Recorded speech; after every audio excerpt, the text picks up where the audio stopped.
For many, the name Matthew Shepard not only calls to mind one of the most horrific murders in modern history, it also represents a tragic but crucial turning point in the battle for equality for the LGBTQ community.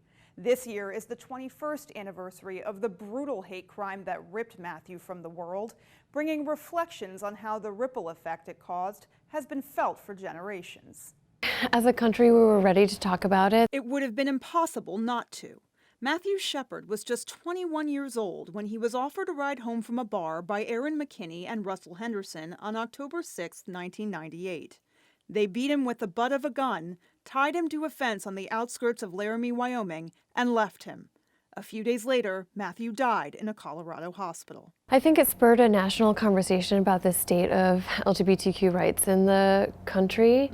I think when Matthew Shepard was murdered, marriage equality was very slowly passing state by state, and now it's the law of the land.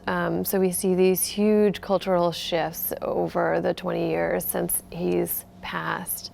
UVM senior Seth Wade was just 4 years old growing up in rural Illinois when Shepard was murdered, but came to know Matthew's story later when Wade realized he was also gay. He says Shepard's fate was a scar on his own psyche. That, paired with the area I grew up, really made it so that I was very cautious. To this day, I have a hard time just making eye contact with guys because I'm afraid I kind of get put back into that area of where, oh no, they might think I'm gay, and then the silent voices, oh, that what happened to Matthew Shepard.